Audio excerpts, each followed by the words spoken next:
Cerita dimulai saat pahlawan kita menahan seseorang dan memberitahunya bahwa dialah yang terakhir sekarang. Dia lalu tersenyum percaya diri dan menggunakan sihirnya untuk menahan leher pria itu. Pria itu menuduhnya menyembunyikan kemampuan luar biasa yang tidak mungkin dimiliki oleh seorang fixer biasa. Sang pahlawan mulai menanyainya tentang Grimoire, sebuah buku sihir yang kuat, dan menyebutkan bahwa keluarga Dekulin tidak akan mengerahkan semua kekuatan ini hanya untuk mengejar seekor anjing liar, sambil menggambarkan anggota keluarga itu sebagai sampah yang berkembang biak dan menyebar seperti anjing gila.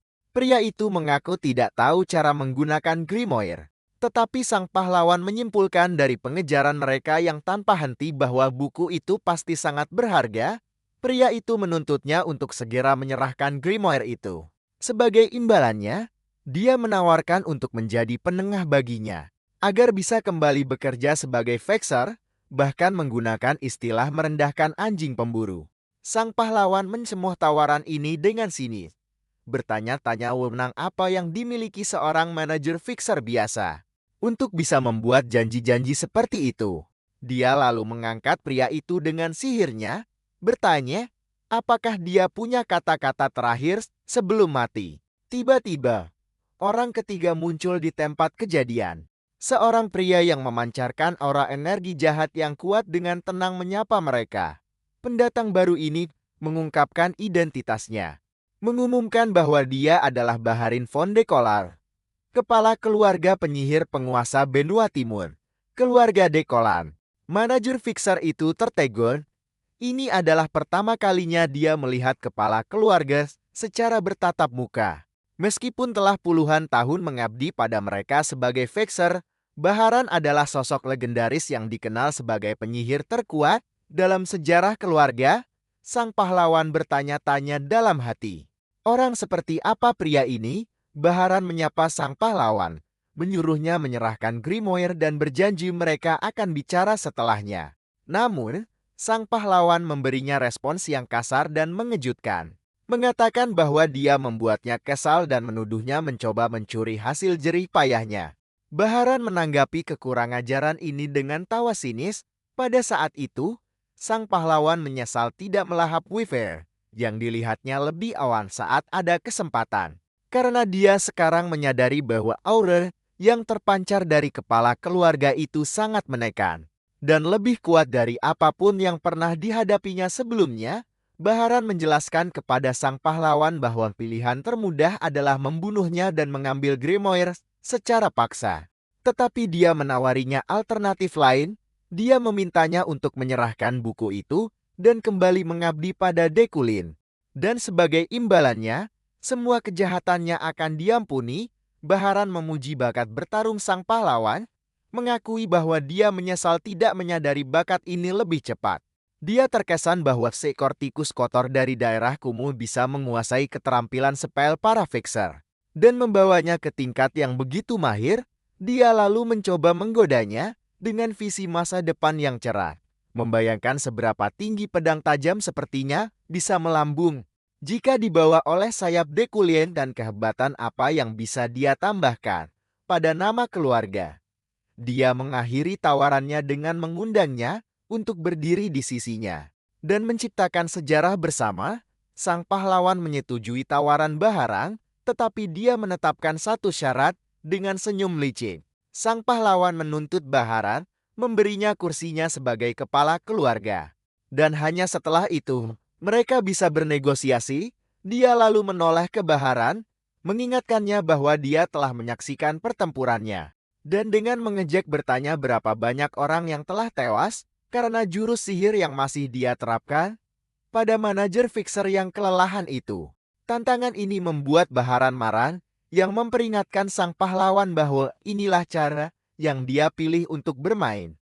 Dan bahwa pilihan ini bisa menyebabkan kematiannya. Sang pahlawan mengakui bahwa itu benar sekali. Tapi dia membalas dengan tantangan yang lebih besar lagi, mengundang Baharan untuk mengukur sendiri celah kekuatan di antara mereka. Baharan menerima tantangan itu, menyatakan bahwa dia akan mendisiplinkannya terlebih dahulu. Baharan mulai melancarkan serangan yang berhasil dihindari sang pahlawan dengan sangat sulit. Dan sebelum dia sempat mengambil napas, dia dikejutkan oleh lingkaran sihir lain yang tiba-tiba muncul di hadapannya, menyadari bahwa inilah kekuatan sejati dari kepala keluarga klan Deku. Sebuah kekuatan yang tidak meninggalkan celah untuk dimanfaatkan. Baharan mengingatkan sang pahlawan tentang tantangan sebelumnya, menegaskan bahwa beberapa hal tidak perlu diuji. Seperti jurang kekuatan yang sangat besar yang memisahkan mereka, dia kemudian mulai melancarkan serangan lain yang menyebabkan ledakan dahsyat. Dari tengah asap, Baharan bertanya pada sang pahlawan, apakah dia sudah berubah pikiran tentang negosiasi, memberitahunya bahwa dia akan membiarkannya hidup. Tapi nyaris saja sang pahlawan menjawab dengan bertanya, apakah Baharan akan menerimanya jika dia menundukkan kepala sekarang dan kembali ke bayang-bayang Dekulin? Tapi dia dengan cepat menjawab pertanyaannya sendiri dengan teriakan menantang. Tidak akan pernah. Sang pahlawan bangkit dengan kuat, darah menutupi wajahnya, menyatakan dia sudah muak makan makanan anjing. Dia melepaskan serangan petir biru sambil berteriak marah dan bertanya siapa yang akan puas menjadi anjing lagi? Karena kalung mewah di rumah besar tidak mengubah kenyataannya, Baharan menyebutnya bodoh dan bersiap untuk melepaskan kekuatan yang luar biasa. Sang pahlawan tertegun oleh pemandangan di hadapannya.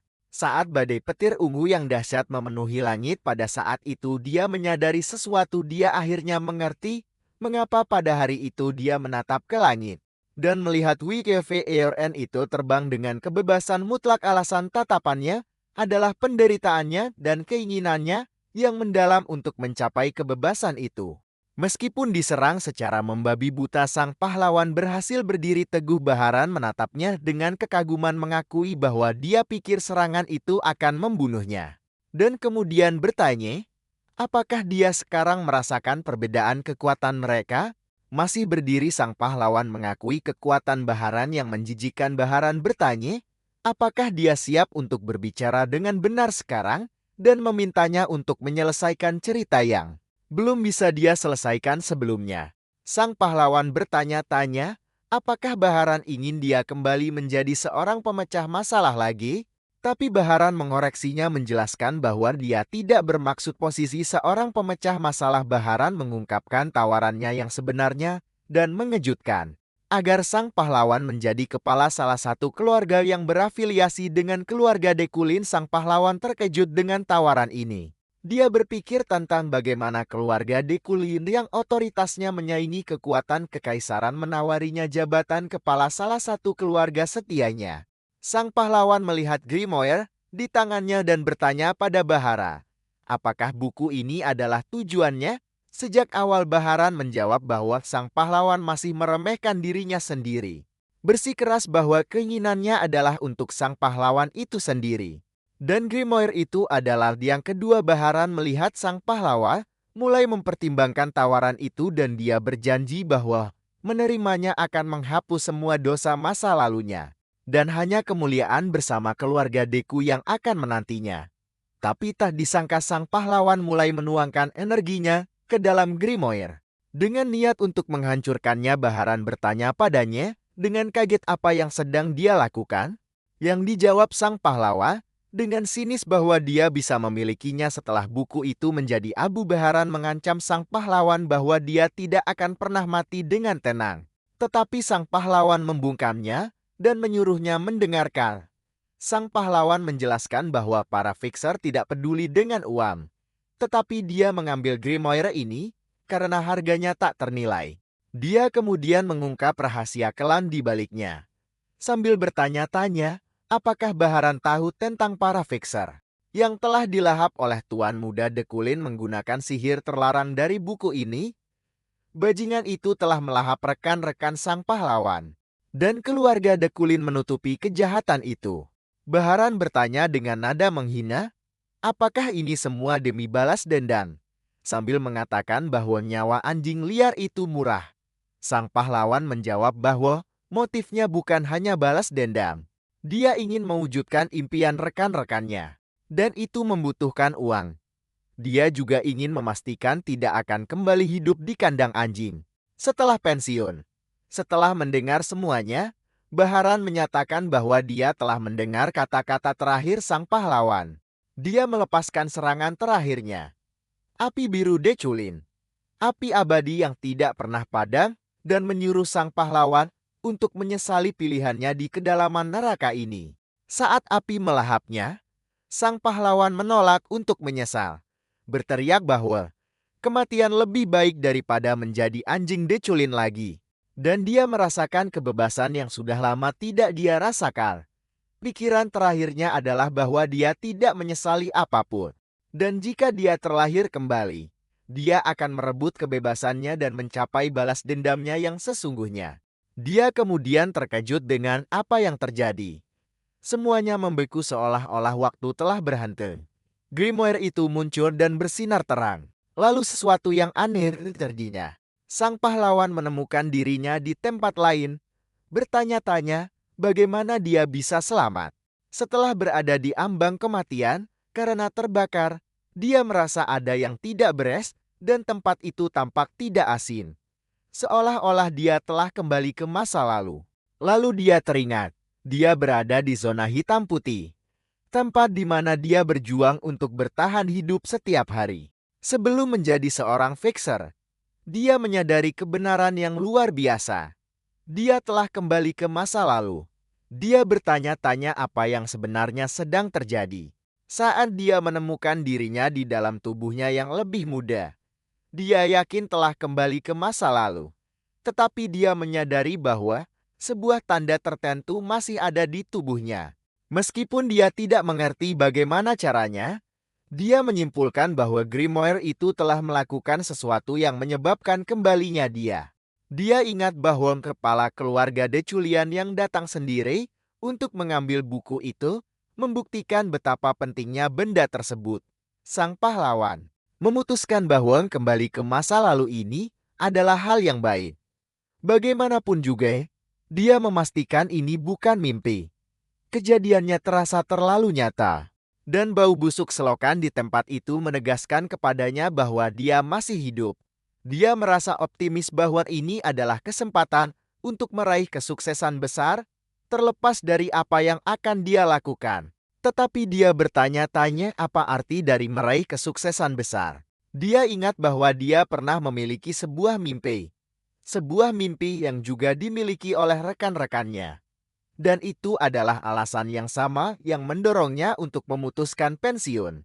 Dia mulai mengingat percakapan yang dia lakukan dengan salah satu rekannya yang bernama Aster. Dalam ingatan itu, Aster memberitahunya bahwa mereka hanyalah gelandangan di zona hitam putih, kekurangan pakaian, makanan, dan pendidikan. Dan bertanya kepadanya mana di antara semua itu yang terburuk baginya. Sang pahlawan menjawab bahwa kekurangan makanan adalah yang terburuk. Tetapi Aster mengoreksinya. Setelah ekspresi jengkel atas jawaban bodoh itu muncul di wajahnya, dia menjelaskan bahwa tidak menerima pendidikan adalah hal yang paling menyakitkan.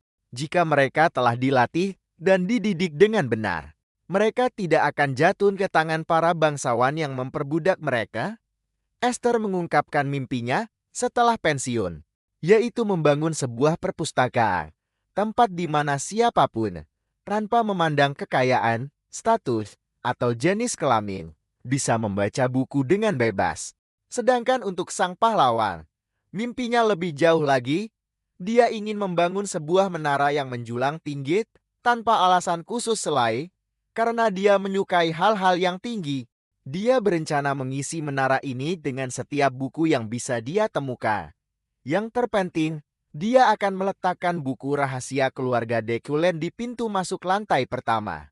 Agar semua orang bisa mendapatkannya, entah itu para gelandangan dari zona hitam dan putih, putra-putra bangsawan, atau bahkan para tukang daging di pasar, hanya membayangkan melihat teknik-teknik itu, yang dianggap oleh klan Deculin lebih berharga dari nyawa mereka, tersedia untuk semua orang, membuatnya merasa sangat gembira. Dia mengakui bahwa masalahnya adalah bagaimana cara mendapatkan teknik-teknik itu. Tapi dia memutuskan untuk menyerahkan masalah itu pada dirinya di masa depan. Tujuan utamanya adalah menyebarkan rahasia Deculin seluas mungkin yang akan menyebabkan kehancuran total mereka. Tiba-tiba, mimpinya terganggu oleh sebuah tendangan kuat ke wajahnya. Seorang pemuda yang marah muncul dan membentaknya karena tidak diam di tempat yang diperintahkan, lalu mulai menendangnya berulang kali. Pada awalnya sang pahlawan terkejut dengan serangan mendadak ini. Tapi dia dengan cepat mengumpulkan pengalamannya sebagai seorang fixer yang telah melalui pertempuran yang tak terhitung jumlahnya. Dia berhasil menangkis salah satu tendangan yang mengejutkan si penyerang. Sang pahlawan dengan tenang memberitahunya bahwa dia telah memukulnya 7 kali. Lalu dengan tatapan tajam, dia menyatakan bahwa inilah saatnya untuk membalasnya 10 kali lipat. Sang pahlawan bersiap untuk serangan balasan sementara ketakutan muncul di wajah si penyerang. Dan suara keras tulang patah terdengar. Sang pahlawan terkejut saat mendapati bahwa tangannya sendirilah yang patah, bertanya-tanya bagaimana itu bisa terjadi. Anak laki-laki itu mulai memarahinya dengan marah karena berani memukul seseorang yang lebih tua darinya, menyebutnya gila. Meskipun sang pahlawan berhasil mendaratkan satu pukulan, pemuda itu membantingnya ke tanah dan terus memukulinya. Sementara tubuh sang pahlawan terasa sakit, hatinya lah yang lebih sakit. Sang pahlawan mengambil kesempatan dan menjegal si penyerang, yang kehilangan keseimbangan dan jatuh ke selokan. Sang pahlawan melihat ini sebagai kesempatan untuk melarikan diri. Si penyerang bangkit sambil terbatuk-batuk dan bertanya kepada sang pahlawan kemana dia pikir akan pergi. Tapi sang pahlawan menjawab bahwa dia tidak melarikan diri. Faktanya, yang dia lakukan adalah mundur secara taktis. Dia memutuskan untuk mengingat wajah penyerangnya dan menyimpan 57 pukulan yang diterimanya di dalam hati, mengingatkan dirinya sendiri bahwa dia adalah seorang fixer berpengalaman yang tidak tahu cara menyerah. Setelah menjauh, dia menyadari situasinya buruk. Pergelangan tangannya terkilir hanya karena melayangkan satu pukulan, yang membuatnya merasa kasihan pada kelemahan tubuhnya saat ini.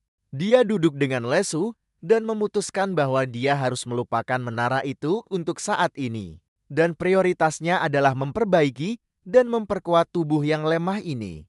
Tiba-tiba, seorang anak kecil berambut putih muncul di hadapannya dan bertanya, apakah dia lapar? Sang pahlawan bertanya, apakah anak itu mengenalnya? Dan anak itu menjawab tidak. Sang pahlawan menganalisis pakaian anak itu.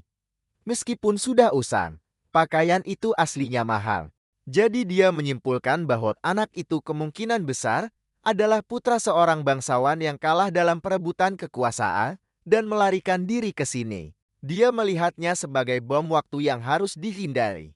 Anak itu memperkenalkan dirinya, mengatakan namanya adalah Dami dan nama ibunya adalah Bianca. Sang pahlawan merasa dia mengetahui hal-hal yang seharusnya tidak dia ketahui. Jadi dia bertanya pada Dami, apakah dia agak lambat dalam mengerti? Damin kemudian dengan polos memberitahunya bahwa ibunya sudah meninggal. Dan sang pahlawan merasa kasihan padanya. Dia menjawab bahwa dia juga tidak punya ayam. Jadi dialah pemenangnya, lalu mencoba mengusirnya. Sang pahlawan memutuskan lebih baik menjauh dari bom waktu ini sebelum menjadi lebih merepotkan. Tapi ketika dia mencoba pergi, Damin memberitahunya bahwa dia akan ikut dengannya. Sang pahlawan menolak dan berpikir untuk memukulnya agar dia pergi. Damin memperhatikan pergelangan tangan sang pahlawan yang terluka dan bertanya apakah itu sakit, lalu menawarkan bantuan. Dia meletakkan tangannya di atas tangan sang pahlawan. Dan sebuah cahaya penyembuhan yang kuat muncul yang mengejutkan sang pahlawan. Dia langsung sadar bahwa ini bukan sekadar tangan penyembuh biasa, dia mengenali teknik rahasia itu. Itu adalah cahaya penyembuhan. Sebuah teknik khusus dari keluarga bangsawan Belanda yang telah jatuh, yang dihancurkan oleh keluarga Deklan. Naluri sang pahlawan sebagai seorang fixer profesional berteriak. Dia sadar baru saja terlibat dalam sesuatu yang sangat buruk dan berbahaya. Dia bertanya-tanya mengapa seorang anak dari keluarga Belanda berada di tempat ini. Karena keluarga mereka seharusnya masih dalam posisi yang baik saat ini, dia mengulang nama Dami dalam benaknya. Saat Damin bertanya, apakah dia memanggilnya? Tiba-tiba dia teringat sesuatu. Dia telah mengingat sebuah informasi penting. Seseorang dari garis keturunan Belanda dengan warna mata yang berbeda. Dia mengenali identitas anak di hadapannya. Itu adalah monster dari Blando, Demin von Blando, si orang gila yang tidak mati, bahkan jika dibunuh. Sang pahlawan dalam keadaan syok yang tidak bisa dia pahami. Ingatannya membawanya kembali ke masa lalu, ke masa sebelum kejatuhannya. Ketika dia masih bekerja sebagai seorang fixer, dia teringat sebuah misi yang dia jalani atas perintah keluarga Diklan ke tanah keluarga Blando. Saat itu dia dan rekan-rekannya menggerutu. Bertanya-tanya, mengapa mereka dipanggil untuk misi yang seharusnya bisa ditangani sendiri oleh keluarga Blando. Salah satu rekannya memberitahu mereka tentang rumor adanya monster di tanah Blando. Seorang monster yang kona telah membunuh puluhan orang. Mereka bertanya-tanya apakah monster ini adalah Joel atau semacamnya. Tetapi yang dia lihat bukanlah Joel. Dia melihat seorang manusia mencabik-cabik manusia lain hingga berkeping-keping. Manusia ini adalah Damin, yang tertawa seperti orang gila saat dia bertarung. Terus-menerus menggunakan sihir penyembuhan keluarga Blando untuk terus bertarung. Dia adalah seorang penjagal gila yang tidak akan mati bahkan setelah kematian. Ingatan itu berakhir dan sang pahlawan kembali ke masa kini, di mana Damin duduk di hadapannya. Seorang anak lugu yang melihat semut dengan penuh minat. Sang pahlawan masih syok, tidak bisa menyatukan citra pembunuh brutal dalam ingatannya dengan anak yang ada di hadapannya. Dia bertanya-tanya, mengapa pewaris langsung keluarga Blando, putra satu-satunya sang tuan, berada di tempat yang menyedihkan seperti ini. Damin menyala pikirannya dengan membicarakan makanan. Dia memberitahunya dengan antusias bahwa mereka harus makan, mengutip ibunya bahwa makan dengan baik mencegah penyakit, dan menyimpulkan bahwa sang pahlawan sedang sakit karena dia tidak makan. Sang pahlawan setuju dengan logikanya tetapi merasa cara bicaranya provokatif. Dia bertanya padanya, apakah dia punya uang?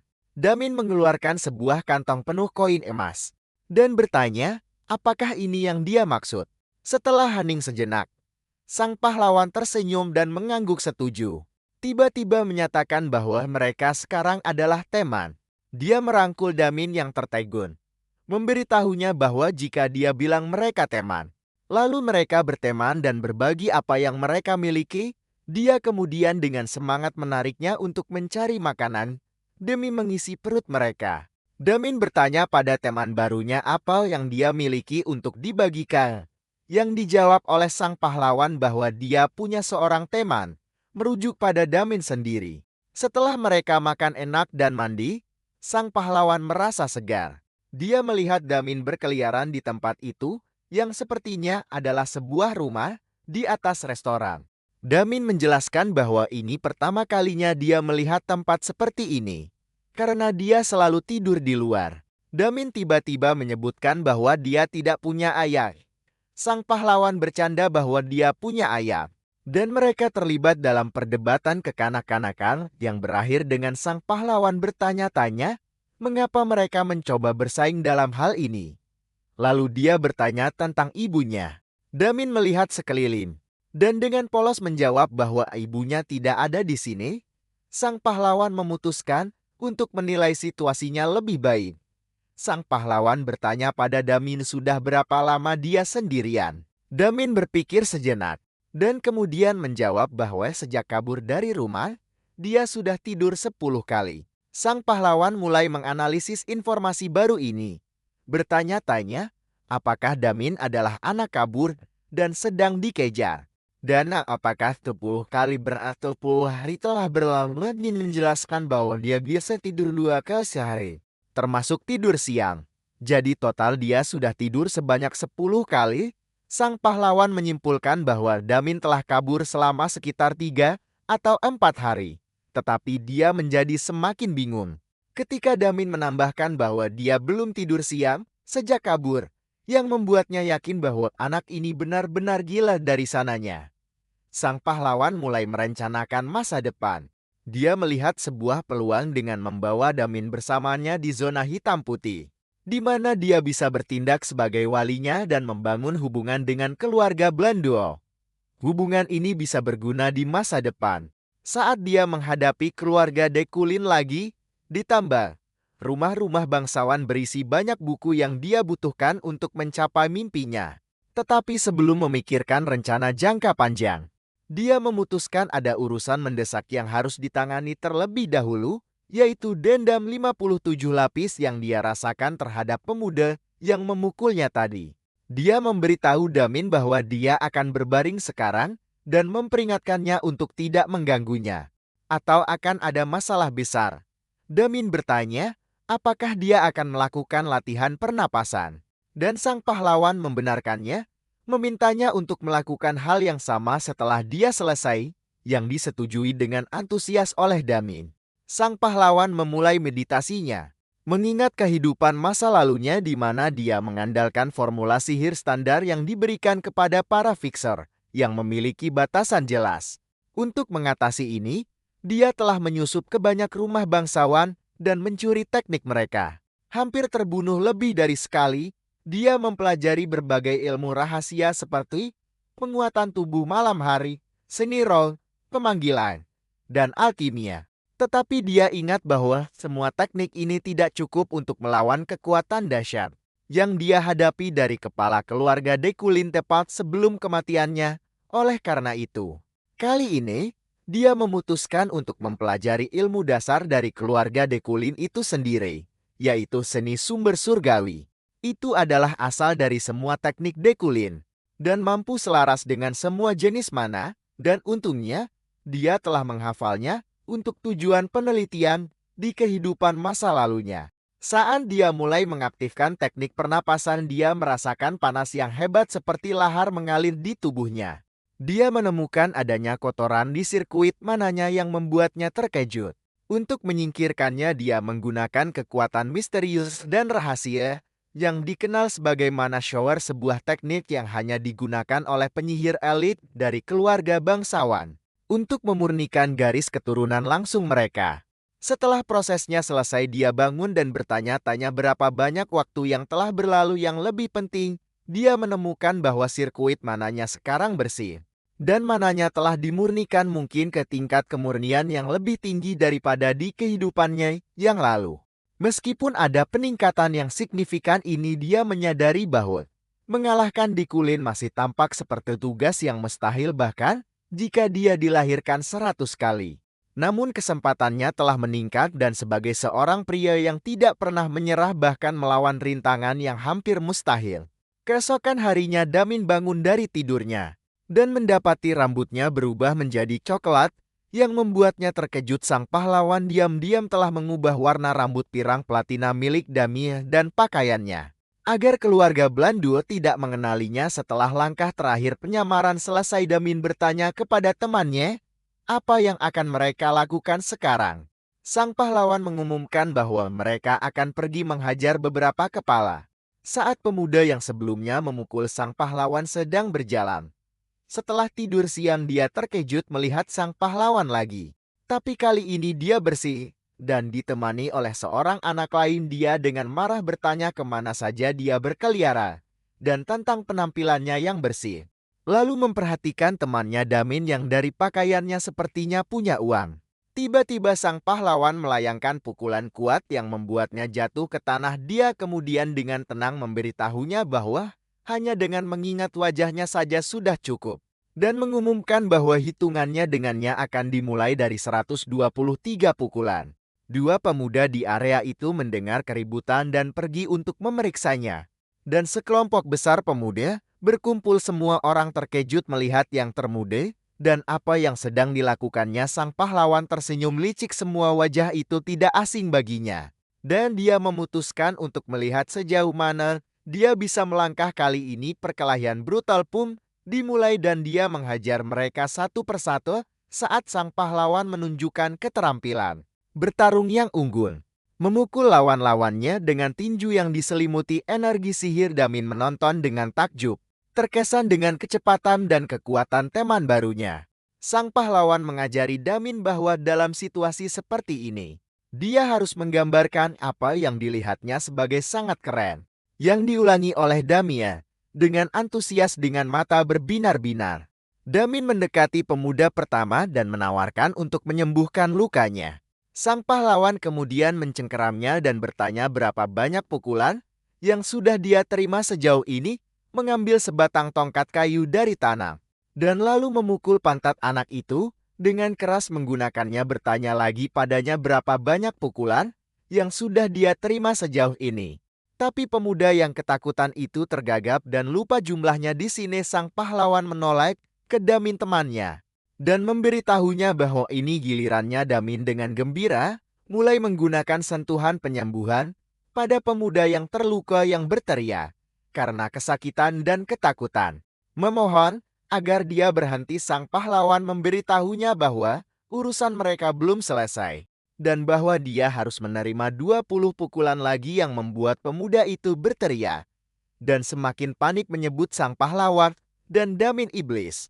Setelah sesi pendisiplinan selesai, salah satu pemuda mendekati sang pahlawan dengan hormat dan berkata, "Kerja bagus Tuan." Sang pahlawan merasa bangga pada dirinya sendiri.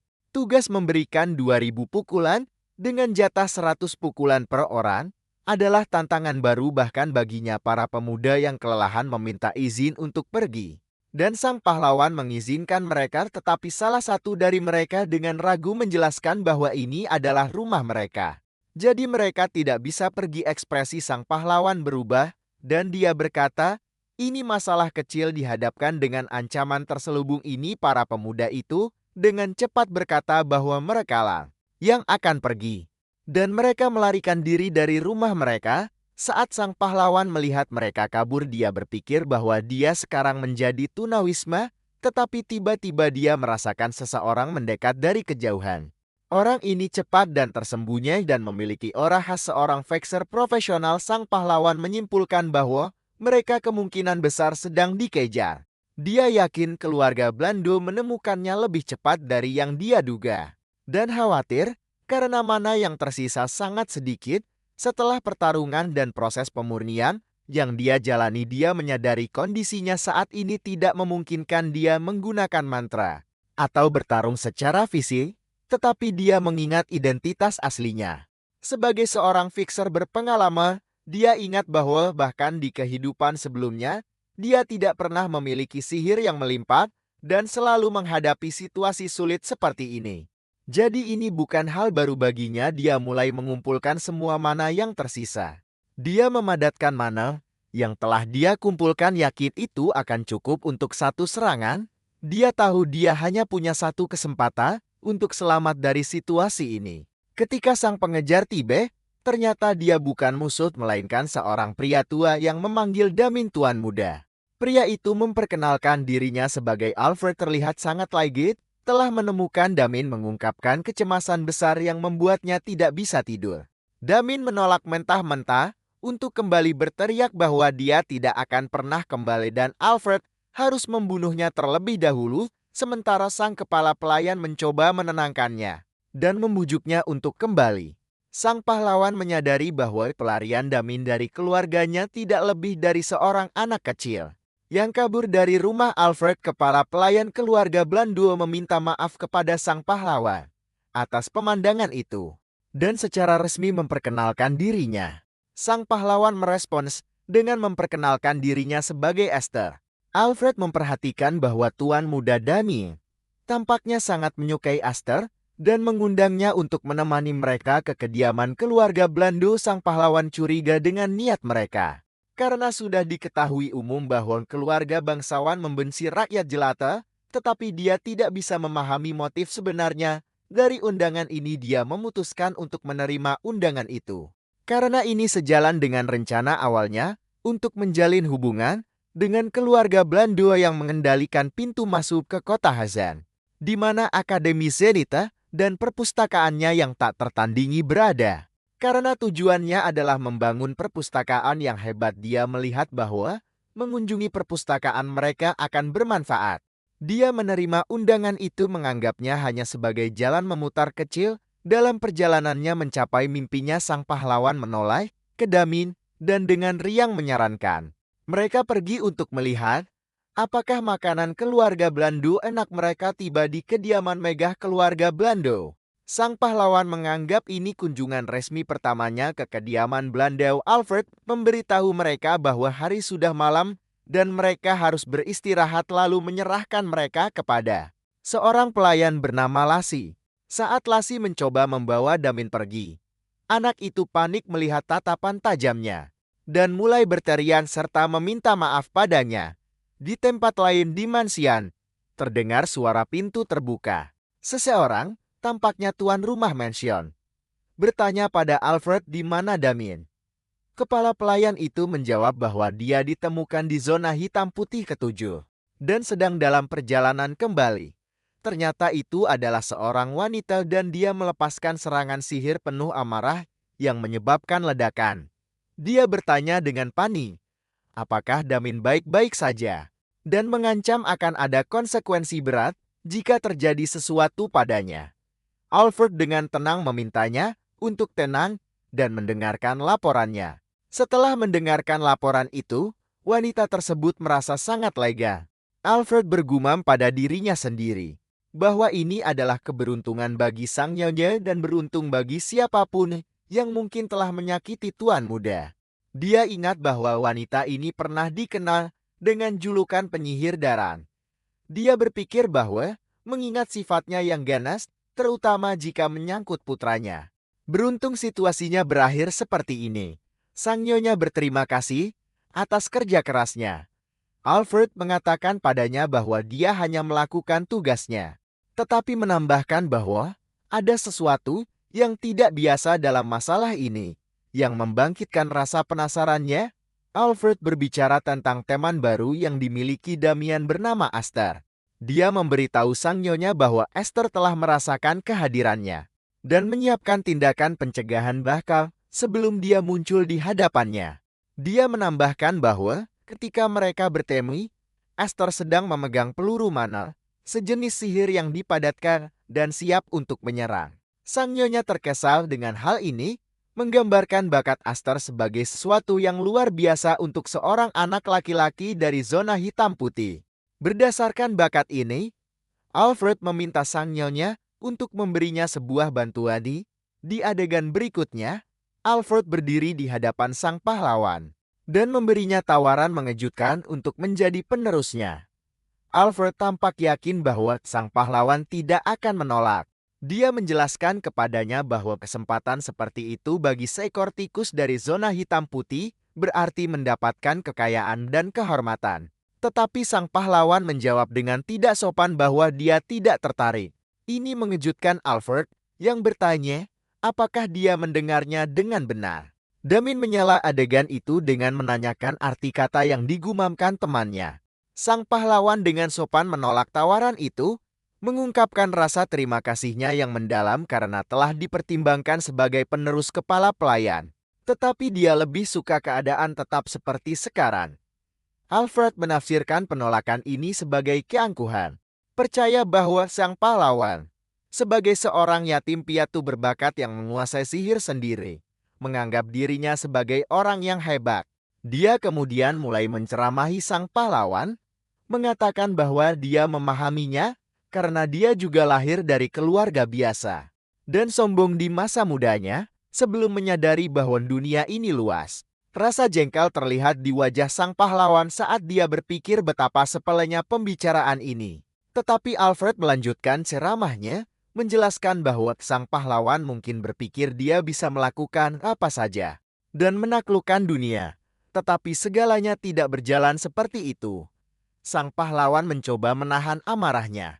Sementara Alfred membandingkannya dengan goblin lembah, makhluk yang tumbuh di lingkungan yang terlindungi dan tidak menyadari bahaya dunia yang sebenarnya.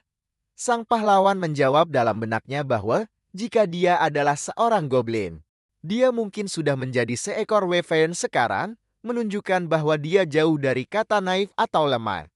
Alfred menjadi lebih bersemangat, menyatakan bahwa karena sang pahlawan tidak tahu apa-apa, dia secara pribadi akan mengajarinya betapa luas dan menakutkannya dunia ini. Alfred membuka pintu ke sebuah aula besar, di mana banyak pelayan magang muda berbaris untuk menyambutnya.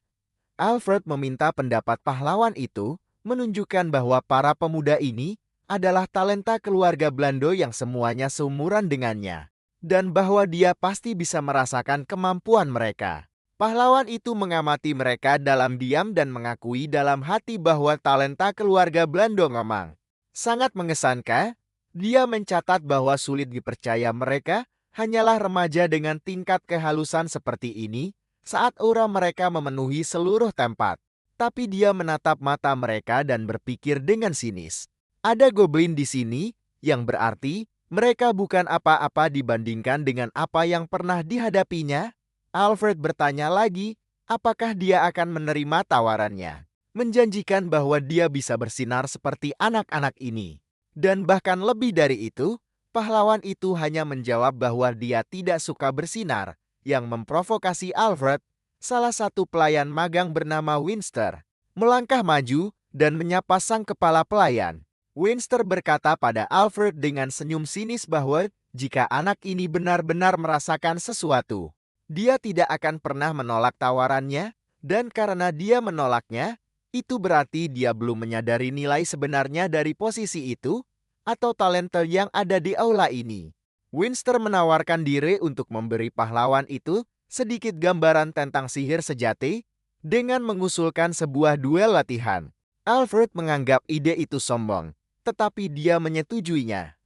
Alfred menyarankan agar pahlawan itu melakukan duel singkat dengan Winster. Pahlawan itu menyadari bahwa dia telah menjadi duri dalam daging bagi mereka. Dia mengerti bahwa mereka melihatnya hanya sebagai anjing liar beruntung yang berhasil masuk. Pahlawan itu menyetujui duel tersebut, tetapi meminta untuk memilih lawannya sendiri, yang mana diizinkan oleh Alfred. Pahlawan itu menunjuk Winster dan 4 pelayan magang lainnya. Dia mengumumkan bahwa dia akan menghadapi kelima orang itu sekaligus, yang mengejutkan mereka. Dia mencemooh mereka, mengatakan mereka lebih baik mati saja jika mereka takut. Alfred tertawa terkesan, menyatakan bahwa inilah semangat yang harus dimiliki oleh penerusnya. Tapi dia memperingatkannya bahwa kata-katanya bisa dianggap sebagai penghinaan terhadap keluarga Blando, dan bertanya apakah dia siap bertanggung jawab. Yang dijawabnya dengan percaya diri bahwa dia akan melakukannya. Alfred menetapkan syarat duel. Pahlawan itu harus bertahan selama tepat 1 menit. Jika dia berhasil, dia akan menerima hadiah. Jika dia gagal, dia akan dimintai pertanggungjawaban atas kata-katanya. Pahlawan itu menyadari bahwa dimintai pertanggungjawaban berarti dipaksa menjadi kepala pelayan berikutnya dan melihatnya sebagai upaya Alfred untuk mengikatnya, tapi dia menyetujui persyaratan itu.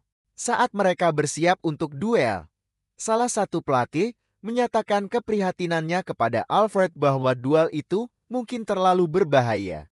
Alfred menjawab bahwa bahaya inilah yang membuatnya berharga, karena dia percaya bahwa mematahkan sifat keras kepala anak itu adalah satu-satunya cara baginya untuk berkembang.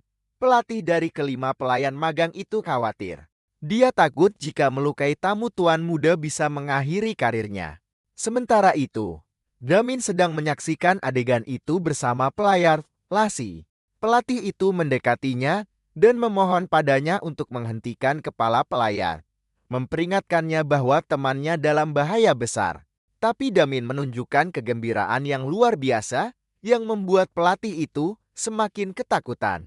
Lassie turun tangan dan memberitahu Damian bahwa jika dia ikut campur, ibunya akan memarahinya, jadi Damian menahan amarahnya. Alfred memerintahkan pelatih yang ragu-ragu itu untuk memulai duel. Pelatih itu berpikir dalam hati bahwa dia sudah berusaha sekuat tenaga untuk menolak, tapi harus mematuhi perintah. Lassie memberitahu Damian bahwa dia akan segera kembali dan memintanya untuk tidak ikut campur. Damian tersenyum dan mengatakan padanya bahwa dia mengerti. Pelatih itu menjelaskan aturan duel, menggambarkannya sebagai pertarungan berbasis giliran. Dia mendengus pada dirinya sendiri, menganggapnya sebagai pertarungan pemusnahan dan bukan hanya latih tanding. Pelatih itu mengonfirmasi bahwa duel itu memang pertarungan pemusnahan, di mana pertarungan akan berlanjut sampai salah satu pihak menyerah. Meskipun dia memiliki hak untuk menghentikan pertandingan, Winster mengejek sang pahlawan, memanggilnya anjing liar yang dibutakan oleh keberuntungan dan bersumpah untuk menghancurkannya, serta mengungkap sifat aslinya. Pelatih itu berteriak mengumumkan dimulainya duel, dan salah satu lawan bergegas menyerang sang pahlawan. Begitu duel dimulai, sang pahlawan melancarkan serangannya pada Winster, mendaratkan pukulan kuat dan langsung ke dadanya, meninggalkannya dalam keadaan syok dan kesakitan. Winster berteriak tidak percaya dengan apa yang terjadi. Sementara itu, sang pahlawan mengumumkan bahwa sepertinya dialah yang akan memberikan pelajaran sekarang, sambil memegang peluru mana di tangannya, dan menyatakan bahwa pelajaran pertama adalah cabai rawit itu yang paling pedas. Winster mengenali teknik itu hanya sebagai manipulasi mana dasar, sebuah teknik yang tidak efektif dalam pertarungan. Sang pahlawan memberikan pelajaran keduanya, yaitu jangan menilai orang dengan gegabah, lalu melepaskan peluru mana itu. Peluru itu meledak dengan kekuatan yang luar biasa, membuat kelima peserta pelatihan terlempar ke udara. Sang pahlawan menambahkan bahwa dunia ini luas dan pahit saat dia melayangkan pukulan langsung ke Winster. Dia menawarkan kepada para peserta pelatihan yang kalah untuk mengajari mereka pelajaran-pelajaran ini, dan menyuruh mereka untuk mempelajarinya dengan baik. Winster meneriakinya, memanggilnya orang gila dan mengklaim bahwa yang dia gunakan bukanlah sihir.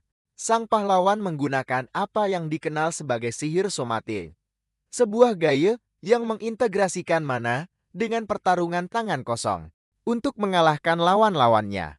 Pelatih itu menyaksikan adegan itu dengan sangat terkejut melihat kekuatan yang disaksikannya. Sementara Alfred memperhatikan sang pahlawan menghancurkan lawan-lawannya. Alfred menganalisis teknik sang pahlawan, menyadari bahwa peluru mana yang digunakannya dipadatkan setidaknya 3 atau 4 kali. Dia membayangkan jika dia terkena serangan langsung dari peluru itu saat mereka pertama kali bertemu, itu akan berbahaya.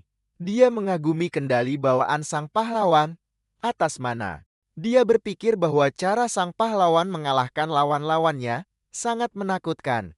Tiba-tiba Alfred merasakan kehadiran Lady Bianca dan tertegun. Lady Bianca tiba bersama Lassie, membawa harapan bagi pelatih yang percaya dia datang untuk menyelamatkan mereka.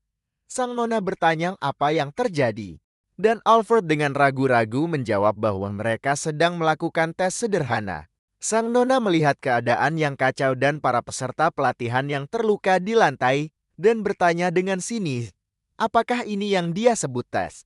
Dia memerintahkan Alfred untuk mengumpulkan para peserta pelatihan dan membawa mereka pergi dari tempat itu untuk saat ini. Lalu dia meminta Damin untuk kembali ke kamarnya. Dia juga meminta sang pahlawan untuk kembali ke kamarnya, dan dia berpikir dalam hati, sayang sekali. Sang nona memanggil pelatih Renbert dan memecatnya hanya dengan satu kata. Dia beralih ke Alfred, mengatakan padanya bahwa dia mengerti niatnya. Tapi kali ini, dia sudah keterlaluan. Alfred meminta maaf, mengakui bahwa dia kehilangan kesabaran dan siap menerima hukuman apapun. Sang nona mengubah topik pembicaraan dan menanyakan detail tentang apa yang sebenarnya terjadi dalam duel itu. Bertanya-tanya, apakah Damin telah membantunya? Alfred menyangkalnya, menjelaskan bahwa sang pahlawan sangat hebat dalam memukul. Alfred meminta maaf karena kurang fokus dan mengklarifikasi bahwa peluru mana yang dia sebutkan sebelumnya digunakan lagi oleh sang pahlawan dalam duel ini. Tapi kali ini dia telah memadatkannya 3 atau 4 kali lipat. Sang nona menyimpulkan bahwa ini berarti kendali sang pahlawan atas mana sangat luar biasa, dan mengakui bahwa dia sangat terkejut. Meskipun tidak menunjukkannya, dia bertanya-tanya dengan takjub apakah dia telah mengalahkan 5 peserta pelatihan hanya dengan 1 peluru mana. Dan Alfred mengonfirmasi bahwa dia mengalahkan mereka sendirian, sambil menyebutkan bahwa penyihir yang sangat terlatih sekalipun merasa kesulitan untuk memanipulasi mana mental, alih-alih menggunakan mantra. Nona Bianca bertanya kepada Alfred tentang tawaran yang dia berikan kepada anak laki-laki itu, dan dia memberitahunya bahwa anak itu menolaknya mentah-mentah. Penolakan ini membangkitkan minat sang nona, Dan dia memutuskan perlu mengevaluasi ulang. Aster memerintahkan agar anak itu dibawa kepadanya. Sang pahlawan dipanggil untuk bertemu Nona Bianca, yang menyambutnya dan mempersilakannya duduk sementara. Damin duduk di sampingnya dengan mulut penuh makanan. Sang pahlawan mengonfirmasi bahwa dia mendengar Nona telah memanggilnya. Dan sang Nona setuju, tapi memberitahunya ada masalah lain. Terlebih dahulu dia memberinya sebuah kotak menjelaskan bahwa dia mendengar Alfred telah menjanjikannya sebuah hadiah. Sang pahlawan teringat janji Alfred tentang hadiah jika dia bertahan selama 1 menit, tetapi dia tidak menyangka sang Nona sendiri yang akan menyiapkannya begitu cepat. Dia memintanya untuk membuka kotak itu. Sang pahlawan menemukan bahwa di dalam kotak itu ada eliksir berkualitas tinggi, sebuah barang berharga yang bahkan tidak diberikan di keluarga Blando kecuali untuk rekrutan yang diterima di 5 besar pasukan sihir. Sang pahlawan curiga mengetahui bahwa hadiah berharga seperti itu selalu datang dengan syarat tersembunyi. Nona Bianca meyakinkannya, menjelaskan bahwa eliksir itu adalah hadiah karena telah membantu Damin di zona hitam dan putih, dan itu juga merupakan permintaan maaf atas insiden duel. Sang pahlawan bertanya langsung padanya, apakah meminum eliksir ini akan mengikatnya pada keluarga Blando yang dengan tegas dia sangkal. Dia kemudian bertanya, apakah eliksir itu beracun? Dan dia meyakinkannya tidak. Dia meminta konfirmasi terakhir bahwa sama sekali tidak ada syarat apapun. Dan sang Nona mengonfirmasinya, menyuruhnya untuk mengambilnya tanpa khawatir. Sang pahlawan berterima kasih dan menerima hadiah itu. Sang pahlawan menganggap eliksir itu sebagai keuntungan tak terduga. Tetapi sang Nona memberitahunya bahwa dia punya proposal lain untuknya. Dan dia berpikir dalam hati, sudah kuduga sang Nona menawarinya beasiswa untuk masuk akademi bersama Damin. Dia menjelaskan bahwa Damin seharusnya memulai studinya tahun lalu, tetapi dia menentangnya dengan keras yang membuat mereka menundanya. Dan dia tidak pernah membayangkan bahwa Damin akan kabur dari rumah. Untuk menghindari pergi ke akademi, sang Nona menjelaskan bahwa dia meminta bantuannya karena Damin mengaguminya, yang dengan senang hati dikonfirmasi oleh Damin. Mengatakan dia akan senang pergi jika temannya bersamanya. Sang pahlawan menyadari bahwa Nona Bianca berada dalam posisi sulit. Memaksa Damin pergi mungkin akan mendorongnya untuk kabur lagi, tetapi dia tidak punya cara lain untuk mengubah pikirannya. Sang pahlawan melihat tawaran ini sebagai kesempatan yang bagus.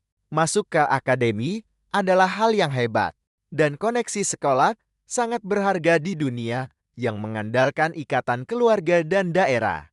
Meskipun tawarannya sangat bagus, dia merasa ditarik ke dalam urusan keluarga Blando. Dia memberitahunya bahwa dia akan memikirkannya untuk saat ini. Dan dia setuju dan memintanya untuk memberitahukan keputusannya sebelum dia pergi. Dia bertanya, mengapa dia menolak tawaran Alfred untuk menjadi penerusnya? Sang pahlawan menjawab dengan senyum misterius, lututku terlalu berharga bagiku, membuat wanita itu kebingungan. Ketika Alfred mendengar jawaban ini, dia terkejut dan takjub dengan keberanian anak itu. Setelah mendapatkan eliksir, Aster duduk merenung sambil menyerap energinya. Terkejut dengan peningkatan mana yang luar biasa, meskipun baru menyerap 10% eliksir, dia bertanya-tanya pada dirinya sendiri. Apakah alasan penyerapan yang efektif ini adalah perubahan yang terjadi pada struktur fisiknya yang mengubahnya menjadi tanda hati? Dia menyadari bahwa proses penyerapan itu sempurna. Tidak seperti proses penyerapan eliksir pada umumnya.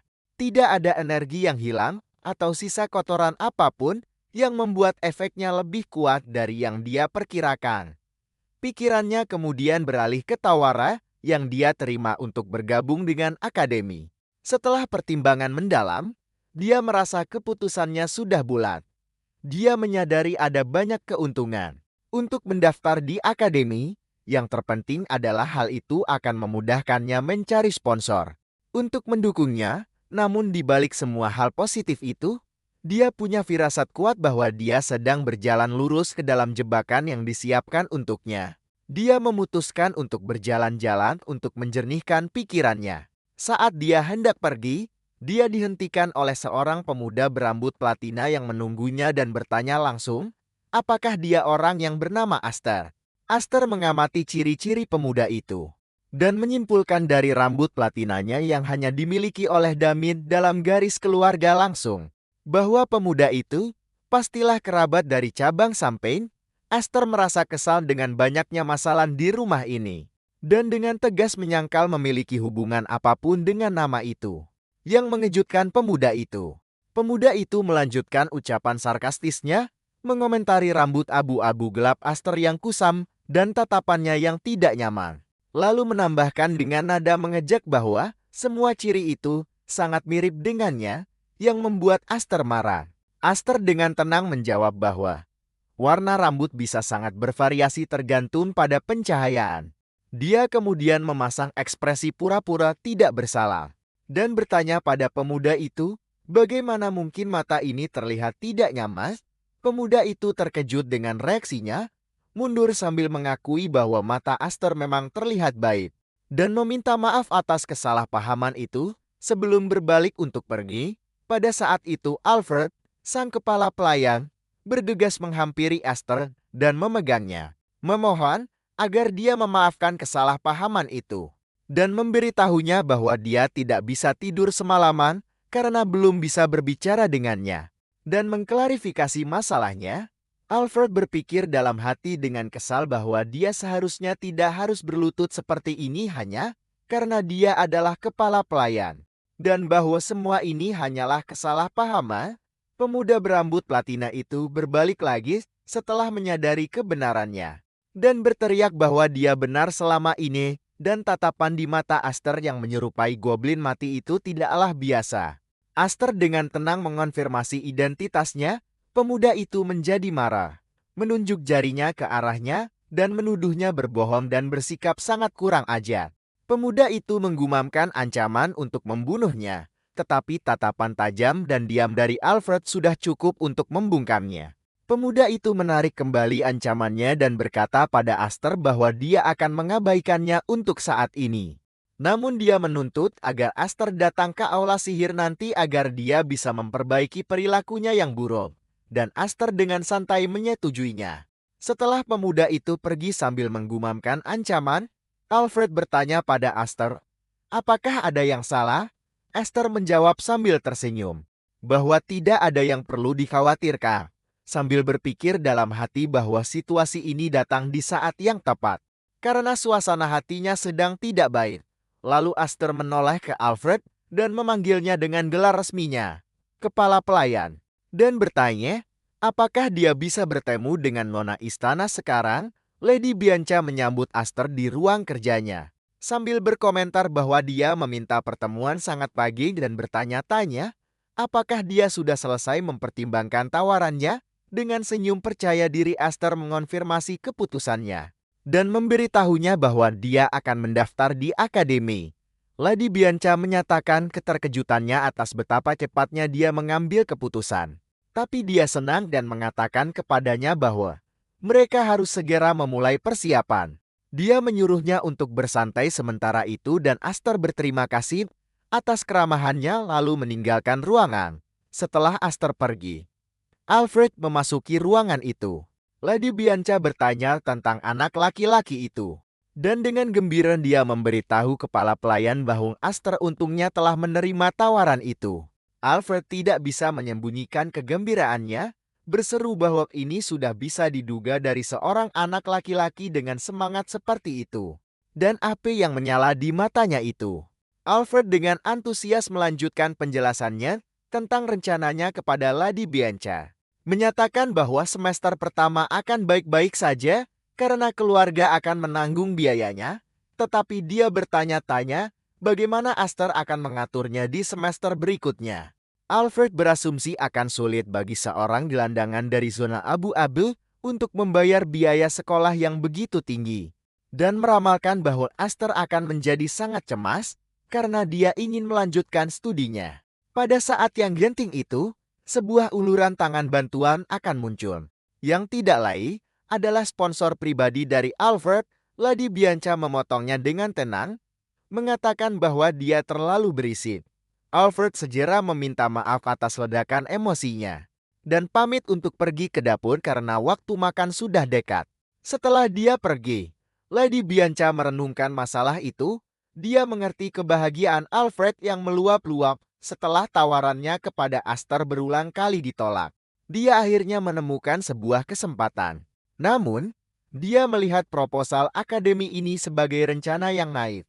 Dia menyadari bahwa alasan kepercayaan diri Alfred yang besar pada keberhasilan rencananya adalah karena dia sendiri telah terpikat oleh kepala pelayan sebelumnya menggunakan metode yang serupa dan dia merasa kasihan padanya, menyebutnya jiwa yang malang dalam pikirannya. Sementara itu, Aster sedang berjalan menuju aula sihir, tempat di mana anak laki-laki dari keluarga cabang itu berada. Begitu dia menyebutnya dalam pikirannya. Setibanya di sana, dia disambut oleh seseorang yang mengenakan jubah berkerudung dan membawa sebatang lilin yang bertanya, mengapa dia datang. Aster ragu sejenak, menyadari dia tidak tahu nama pemuda yang akan ditemuinya. Tapi sosok berkerudung itu sepertinya sudah menunggunya, menyambutnya, dan memintanya untuk mengikuti. Pria berkerudung itu membawanya ke sebuah pintu dan memberitahunya bahwa dia bisa masuk dari sini. Sebelum pergi, dia memberinya peringatan misterius, menasihatinya untuk memperhatikan kepalanya setelah membuka pintu. Aster membuka pintu dan langsung mengerti arti peringatan itu saat dia berhadapan dengan badai kertas yang berterbangan. Setelah kertas-kertas itu menerbangkan debu ke wajahnya, Aster berhadapan dengan seorang pemuda berambut platina yang menjabat tangannya dan menyapanya. Pemuda itu memperkenalkan dirinya sebagai Henji von Blanco dan bertanya pada Aster, apakah dia datang untuk bertemu dengan adiknya? Aster menyadari dengan kaget bahwa anak laki-laki kasar yang dihadapinya sebelumnya telah memanggil kakaknya untuk meminta bantuan. Pada saat itu, ingatan Aster kembali ke masanya sebagai seorang fixer. Ketika dia telah menyusup ke berbagai akademi sihir, dan dia mendapatkan sebuah pengamatan penting mengenai karakteristik para penyihir peneliti, yang dia sebut sebagai para pendorong pena. Ciri pertama yang membedakan mereka adalah rambut mereka yang menipis. Mereka terlalu sering menariknya karena terlalu banyak berpikir, sehingga rambut itu berhenti tumbuh. Aster telah membagi fenomena ini menjadi beberapa tahap. Pada tahap pertama, mereka akan mencoba menyangkal kebotakan mereka dengan memakai jubah dengan tudung menutupi kepala. Pada tahap kedua, mereka akan menerima kenyataan dan memperlihatkan rambut mereka yang menipis. Pada tahap ketiga, mereka akan mencukur habis kepala mereka. Dan pada tahap keempat sekaligus terakhir, mereka akan mencapai titik putus asa dan mulai mencari sihir yang bisa mencapai hal mustahil, yaitu menumbuhkan kembali rambut. Sesuatu yang belum pernah berhasil dilakukan siapapun. Tapi Henji berbeda. Dia memulai dengan permintaan maaf resmi atas perilaku adiknya, menjelaskan bahwa adiknya sudah keterlaluan dan bahwa dia tidak pernah membayangkan adiknya akan bertindak begitu kasar kepada tamu dari kepala keluarga muda. Saat Hanji berbicara, Aster memperhatikan bahwa rambutnya tebal dan dia masih muda, membuatnya menjadi pengecualian dari aturan yang telah dia bentuk di benaknya. Sambil menyajikan teh untuk Aster, Aster bertanya padanya, apakah dia bekerja di Akademi Sihir? Dan Henji mengungkapkan bahwa dia memegang posisi wakil kepala sekolah di salah satunya. Hal ini membuat Aster terkesan, yang berpikir bahwa keluarga bergengsi seperti Blanco tidak akan menunjuk seseorang ke posisi seperti itu hanya berdasarkan garis keturunan. Artinya Henji pasti memiliki kemampuan yang luar biasa. Henji berkomentar bahwa Aster adalah individu yang unik, berbeda dari gelandangan biasa di zona hitam putih. Aster tertawa setuju, tetapi dia merasa tidak nyaman di dalam hati. Dia berpikir bahwa tugasnya akan jauh lebih mudah jika Hanji menemuinya dengan permusuhan. Tetapi sebaliknya dia tersenyum ramah. Aster merasakan adanya ketidakcocokan di antara mereka. Artinya mereka adalah dua tipe orang yang tidak akan pernah bisa akur. Setelah itu Hanji memberi selamat kepada Aster atas undangannya untuk mendaftar di Akademi Zenia. Aster berterima kasih padanya sementara Hanji terus menggambarkannya sebagai kesempatan besar dan menyebutkan bahwa dia sendiri adalah lulusan angkatan ke-145. Aster bertanya-tanya dalam hati, Apakah Hanji tiba-tiba mencoba membangun hubungan senior-junior dengannya? Hanji segera meminta maaf, mengatakan dia sedikit bersemangat ketika mendengar berita pendaftarannya dan mengatakan sesuatu yang tidak perlu. Lalu menyarankan agar mereka langsung ke intinya. Aster bertanya-tanya, apa inti masalahnya?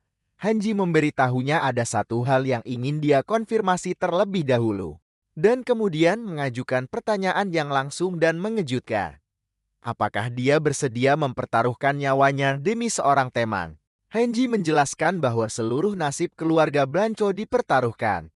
Dia kemudian menawarinya sebuah buku yang bersinar. Berjanji bahwa jika dia bersedia mempertaruhkan nyawanya, dia akan memberinya buku ini. Aster benar-benar terkejut. Dia langsung mengenali buku itu. Itu adalah rahasia inti keluarga Blanco. Kitab Cahaya Penyembuhan. Sementara itu di taman istana yang dipenuhi bunga-bunga kuning, Nyonya Bianca sedang merawat bunga-bunga itu. Menghela napas lega. Dia merasa lega karena masalah pendaftaran Dami di akademi, yang selama ini menjadi pusingan besar baginya, telah terselesaikan tanpa masalah. Mengangkat beban besar dari pundaknya, pikirannya beralih ke Aster, yang dia anggap sebagai teman yang sangat baik bagi Damin. Dia mengakui bahwa bakatnya sangat bagus. Dan untuk kepribadiannya, dia teringat deskripsi Alfred tentangnya sebagai seseorang yang terkadang bisa bersikap kasar atau berani. Tapi dia melihat itu sebagai hal yang wajar untuk seseorang seusianya. Yang paling dia sukai darinya adalah sikapnya yang teguh dan sama sekali tidak menjilat, bahkan setelah mengetahui latar belakang dan status Damin. Dia menyimpulkan bahwa kedudukannya berbeda. Dan karena alasan itu, dia pantas untuk tetap dekat dengan mereka. Tetapi karena alasan itulah, dia percaya Aster tidak akan pernah terikat dimanapun. Seperti burung bebas yang tidak bisa dikurung. Dia berpikir bahwa ada banyak cara untuk membuat orang tetap dekat, dan bahwa dia harus mempertimbangkan metode-metode ini seiring berjalannya waktu. Dia bertekad untuk tidak melepaskan bakat sebaik itu demi Damin. Kembali di aula sihir, Aster masih terkejut dengan tawaran Hanji untuk memberinya kitab rahasia keluarga. Dia bertanya-tanya tentang motif sebenarnya di balik tawaran ini. Dia menatap mata Hanji dan mendapatinya jernih dan transparan. Begitu jernih hingga dia tidak bisa membaca apa yang ada di dalamnya. Aster berpikir bahwa perasaan, baik atau jahat, biasanya terlihat samar di mata seseorang. Tapi Hanji seperti pembunuh profesional, tidak menunjukkan emosi sama sekali. Dari sini dia menyimpulkan bahwa Hanji sedang memakai topeng.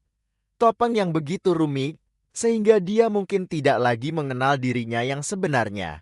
Hanji memperingatkannya bahwa dia tidak mengatakan ini dengan entan, dan memintanya untuk tidak menjawab dengan tergesa-gesa hanya karena godaan hadiah di hadapannya. Aster menjawab bahwa dia akan memberinya jawaban. Di dalam hati, Aster merasakan kegelisahan yang selama ini dia rasakan memudar setelah memahami sifat Hanji. Sekarang menjadi mudar. Dia menyadari mereka berdua berasal dari air keruh yang sama. Jadi tidak perlu merasa tidak nyaman.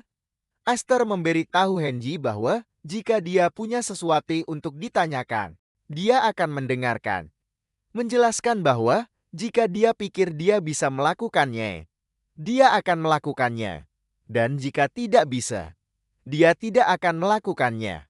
Hanji menjadi marah mendengar kata-katanya dan bertanya apakah dia akan mendengarkan bahkan jika nyawanya dalam bahaya hanya dengan mendengarnya. Mengancam bahwa dia mungkin akan membunuhnya jika dia mendengarkan lalu menolak.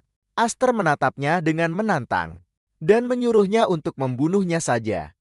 Bertanya dengan sinis, apakah seseorang bisa mati 2 kali?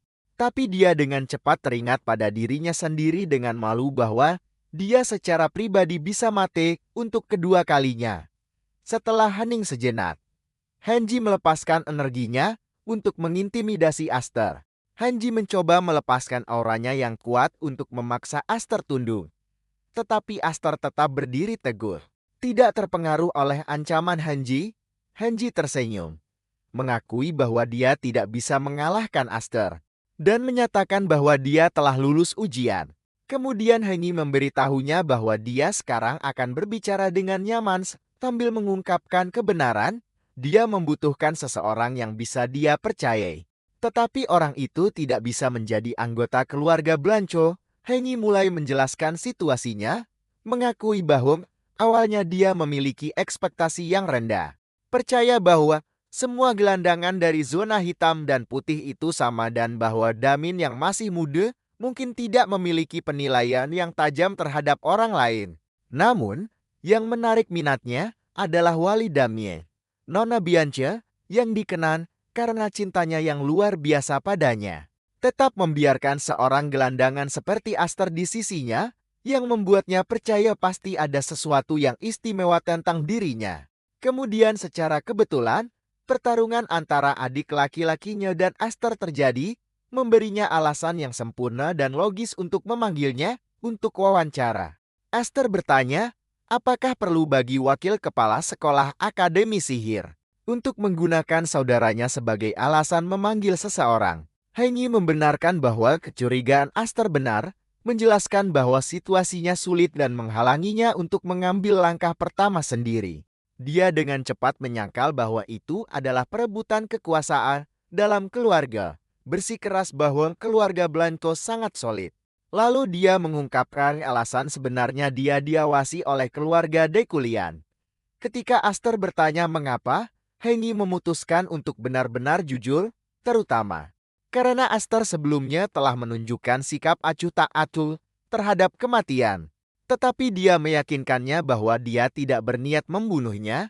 Heng Yi mengungkapkan kebenaran yang mengejutkan. Dia saat ini sedang meneliti teknik sumber surgawi keluarga Dekulian. Dan sepertinya mereka telah mengetahui kegiatannya.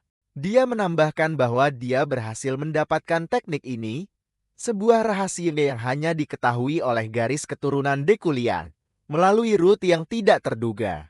Aster menanyai Heng Yi, bagaimana seorang pria yang seharusnya sudah lama mati masih hidup, menambahkan bahwa jika keluarga Blanco sedang menyelidiki, tujuan mereka yang jelas adalah untuk menemukan cara melawannya. Heng Yi berkomentar bahwa keluarga Dekulian agak tidak rasional. Jika dia hanya meneliti penangkal teknik mereka akan tetap mencoba membunuhnya meskipun dia seorang wakil kepala sekolah. Tetapi dia menjelaskan bahwa ini lebih dari itu. Awalnya, dia hanya berniat mencari kelemahan. Tetapi dia melihat sesuatu yang lain. Dia menemukan dalam teknik sumber surgawi, yang merupakan asal dari semua rahasia keluarga Dekulian, sebuah cara untuk meningkatkan dan mengembangkan rahasia sempurna itu sendiri, dan dia tidak bisa menghentikan penelitian ini. Dia menyatakan keyakinannya bahwa Aster, sebagai seseorang yang tertarik pada sihir, akan memahami perasaannya. Aster tertegun, menyadari dalam hati bahwa Heng Yi bukan hanya sedikit gila, tetapi benar-benar dan sepenuhnya gila. Beraninya dia melakukan penelitian seperti itu di dalam wilayah keluarganya. Tiba-tiba Aster menghubungkan pengungkapan ini dengan peristiwa dari kehidupan masa lalunya. Waktunya sangat cocok. Alasan sebenarnya keluarga Dekulian diam-diam menghancurkan keluarga Blanco adalah penelitian Heng Yi tentang teknik sumber surgawi yang baru. Itu sebabnya Baran mempertaruhkan kelangsungan hidup keluarga Dekulian untuk melenyapkan keluarga Blanco. Karena sejak awal dia melihat potensi yang sangat besar dalam teknik yang disempurnakan ini, dan inilah rahasia kekuatannya yang luar biasa. Dalam pertempuran terakhir mereka, Heng Yi memperhatikan keheningan Aster dan bertanya, apakah dia menyesal mendengarkan, mengakui bahwa skala masalahnya mungkin sedikit berlebihan. Aster mengabaikan itu dan kembali ke pertanyaan awal, mengapa Heng Yi secara khusus mencarinya. Heng Yi menjelaskan bahwa dia belum memberitahu keluarganya tentang penelitiannya. Dia merasa bahwa keluarga Dekulian telah menanam mata-mata di suatu tempat di antara mereka. Tapi dia tidak bisa mengidentifikasi siapa orang itu. Aster menyimpulkan bahwa jika jalur yang dilalui Heng Yi untuk mendapatkan teknik itu dilacak, kemungkinan besar keluarga Deculan sengaja membocorkan solusi tambalan atau versi penangkal yang tidak lengkap. Heng Yi membenarkan hal ini sambil tertawa. menambahkan bahwa saat dia menyadari mereka melacaknya, dia sendiri yang merilis sebagian dari formula yang tidak lengkap itu. Untuk menipu mereka, karena dia juga tidak ingin mati, Esther bertanya-tanya mengapa dia tidak bergabung saja dengan pihak keluarga de Coulier, karena mereka kemungkinan besar akan menyambutnya. Henry menjawab dengan samar bahwa dia punya alasan pribadi untuk tidak melakukannya. Henry menjelaskan kepada Esther bahwa karena dia tidak terikat dengan keluarganya, dia membutuhkan Esther untuk melakukan sesuatu di belakang punggung mereka. Dia mengungkapkan bahwa penelitian ini sebenarnya adalah upaya kolaboratif, tetapi bagiannya sendiri telah mencapai jalan buntu. Dia memintanya untuk membawa tesisnya kepada Profesor Baron di Akademi Zinian dan berjanji bahwa dia akan memastikan dia diberi kompensasi yang baik. Sebagai imbalannya, dia akan memberinya mantra cahaya penyembuhan. Esther melihat tawaran ini sebagai kesempatan yang tak ternilai dan memutuskan untuk menerimanya. Tetapi dia ingin menaikkan taruhannya. Jadi dia mengusulkan untuk mengambil mantra cahaya penyembuhan sekarang sebagai jaminan. Dan ketika teknik sumber surgawi yang baru selesai, nanti dia akan mengambil itu juga.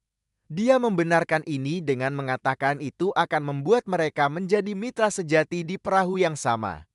Sebuah kesepakatan semua atau tidak sama sekali. Hengge menggambarkannya sebagai orang yang benar-benar nekat, tetapi mencatat bahwa logikanya sederhana. Dia tidak akan menerima pekerjaan itu jika syaratnya tidak sesuai dengannya. Setelah berpikir sejenak, Hengge menyetujui permintaan Aston. Dia berkata, nama teknik itu tidak penting. Dan karena Esther belum mempelajari teknik aslinya, versi baru itu tidak akan berguna baginya saat ini. Tetapi dia berjanji akan memberikannya setelah selesai. Namun, Hanyi juga menetapkan syaratnya sendiri. Dia memberitahu Esther bahwa sampai tesis ini selesai sepenuhnya, dia mungkin akan membutuhkan bantuannya lagi. Dan menyatakan harapannya agar Esther akan mendukungnya nanti. Karena mereka berada di perahu yang sama. Itu bukan permintaan yang besar. Esther langsung setuju, mengonfirmasi bahwa dia akan membantu. Selama itu menyangkut tesis. Saat dia mengambil kertas-kertas itu, dia dengan bercanda menambahkan bahwa dia tidak bisa membaca. Setelah Hanji membeku sejenak, Esther mengaku dia hanya bercanda, membuat Hanji bergumam dengan kesal bahwa Esther tidak sopan dan membosankan. Setelah itu, Esther bertanya tentang Profesor Baron dan apakah dia bisa dipercaya. Henny tertawa dan memberitahunya bahwa dia dan Baron selalu bersaing untuk peringkat pertama dan kedua. Sejak masa akademi mereka, bahkan ketika mereka menjadi asisten profesor, dia menambahkan sambil menghela napas bahwa persaingan ini berakhir begitu dia kembali ke keluarga Blanco. Tapi dia selalu selangkah lebih maju darinya. Hester berpikir dalam hati betapa menyedihkannya dunia ini. Karena ada orang gila lain seperti Hanyi di akademi, kemudian di kamar Esther. Damin bertanya-tanya, mengapa Esther mengemasi semua barang ini ke dalam kantong subruangnya. Mengingatkannya bahwa dia diperintahkan untuk tidak tertangkap, Esther melihat sebuah surat yang disegel dengan lilin merah di atas tumpukan buku. Dia membukanya dan menemukan surat itu ditujukan kepadanya. Untuk Esther tersayangku, Esther mencibir pada kata tersayang. Surat itu dari Henyi, memberitahunya bahwa ini adalah teks-teks sihir yang harus dia pelajari untuk masa depannya. Dan bahwa dia telah menulis urutan belajar di bagian bawah untuk dia ikuti dengan rajin dan memperoleh kecerdasan yang sesuai dengan statusnya. Dan dia telah menandatanganinya. Dari temanmu, Henji von Blanco. Esther melihat tumpukan buku itu dan surat yang terperinci itu. Mengakui bahwa itu adalah hadiah yang benar-benar luar biasa. Dia menyadari bahwa Henji adalah seorang jenius sejati karena kemampuannya menyusun jalur pembelajaran bertingkat dari sihir dasar hingga tingkat lanjut. Tetapi di saat yang sama dia juga orang gila. Dia tersenyum berkomentar tidak buruk lalu duduk dan mulai menulis sesuatu. Dia telah memulai daftar sponsor buku untuk menaranya di masa depan. Dan nama pertama di dalamnya adalah Henji von Blanco. Dia menghitung buku-buku yang telah diterimanya yang berjumlah sekitar 132, tidak termasuk mantra penyembuhan, dan tesis teknik-teknik baru. Dia berpikir bahwa membuat mantra cahaya penyembuhan tersedia untuk umum di menaranya adalah masalah lain yang akan dia diskusikan dengan Damin nanti. Aster teringat bayangan Damin yang dengan gembira memeluk seekor kucing dan memanggilnya temanku, dan Aster pun tersenyum sendiri, menganggapnya sebagai hak istimewa persahabatan. Pikirannya kemudian kembali ke 132 buku yang diberikan Hanji kepadanya. Dia menyadari itu bukan hanya buku-buku yang tersebar, melainkan kategori pengetahuan yang lengkap. Dengan koleksi ini, siapapun yang ingin belajar sihir bisa membangun fondasi yang kokoh untuk diri mereka sendiri. Sudut pandangnya telah berubah. Sebelumnya dia hanya berpikir untuk menimbun buku di menaranya. Tetapi sekarang dia menyadari bahwa buku-buku ini akan menjadi identitas sejati dari menara itu. Sebuah tempat yang memberikan pengetahuan kepada semua yang mencarinya. Di tempat lain, Hanje sedang memikirkan pertemuannya dengan Aster, menganggapnya sebagai keuntungan yang tak terduga. Rencana awalnya adalah menyerahkan tesis jika Aster berguna dan menyingkirkannya jika tidak, tetapi sekarang dia menganggap Aster sebagai orang yang menarik. Hanji teringat respons berani Aster terhadap ancaman kematiannya dan bagaimana itu bukan hanya gertakan. Matanya benar-benar menunjukkan bahwa dia tidak peduli pada kematian. Ini membuatnya berbeda dari babi-babi lainnya. Begitulah dia menyebut mereka dalam pikirannya dan dia justru menganggapnya lucu. Hanji merasa bahwa Aster menyembunyikan banyak hal yang membuat segalanya lebih menarik baginya. Dia akhirnya menemukan seseorang yang berdiri di tempat yang sama dan melihat ke arah yang sama. Dan terlebih lagi, yang menginginkan hasil karyanya. Sebuah perasaan baru yang belum pernah dia rasakan sebelumnya. Dia bertanya-tanya sejenak, apakah Aster benar-benar tidak bisa membaca? Tetapi dia dengan cepat menepis gagasan itu, karena tidak mungkin. Ketika tiba waktunya berangkat ke akademi, pelayan memberitahu Aster bahwa dia harus mengisi beberapa formulir sederhana. Setibanya di sana, menambahkan bahwa baik Tuan Muda Damin maupun Aster dibebaskan dari ujian masuk. Dia memberitahu mereka bahwa mereka sekarang akan menjadi siswa resmi akademi. Sang nona berkomentar bahwa seragam baru itu cocok untuk Aster. Dia berterima kasih padanya dan kemudian mereka berangkat. Aster berpikir bahwa keluarga bergengsi selalu menerima penerimaan khusus. Dan bahwa kesepakatan ini juga tidak buruk baginya. Di kereta kuda Damin dan Lady Bianca sedang menunggu mereka. Damin pun berseru kepada Aster dengan penuh semangat dan mendesaknya untuk bergegas. Sebelum dia pergi, Lady Bianca berbicara kepada Aster, memintanya untuk menjaga diri dan mengungkapkan harapannya agar dia mencapai apa yang diinginkannya.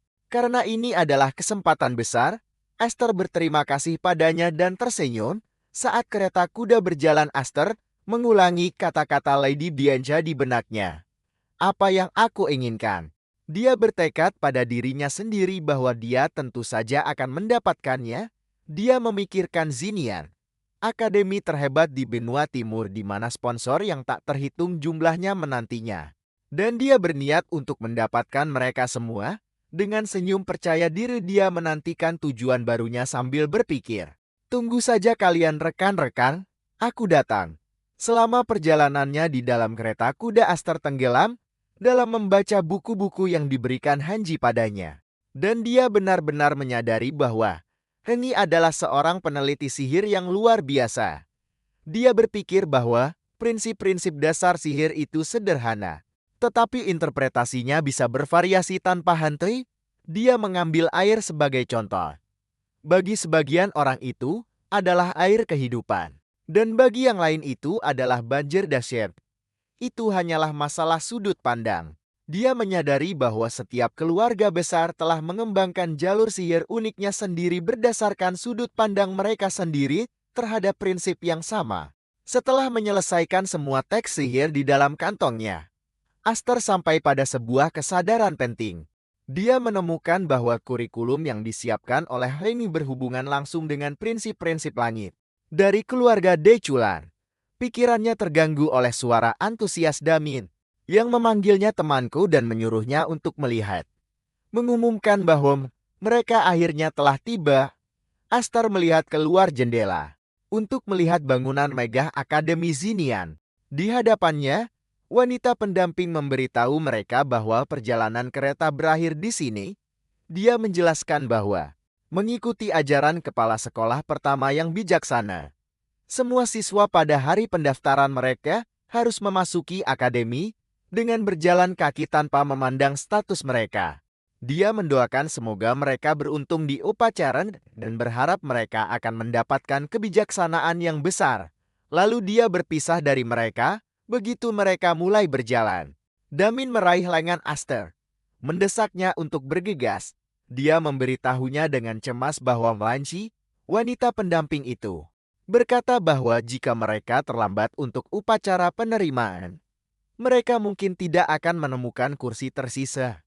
Aster merasa ini aneh dan menganggapnya omong kosong. Karena upacara penerimaan bukanlah teater desa yang berdasarkan sistem siapa cepat dia dapat. Tetapi dia kemudian menyadari bahwa Lanci mungkin mengatakan itu sebagai umpa agar Damin tidak bermalas-malasan. Jadi dia memutuskan untuk membiarkannya kali ini saat mereka memasuki aula besar. Mereka mendapatinya penuh sesak dengan siswa. Damin mengungkapkan kekagumannya pada banyaknya orang dan berkata bahwa Melanci benar. Dan jika mereka datang lebih lambat lagi, mereka tidak akan menemukan tempat duduk.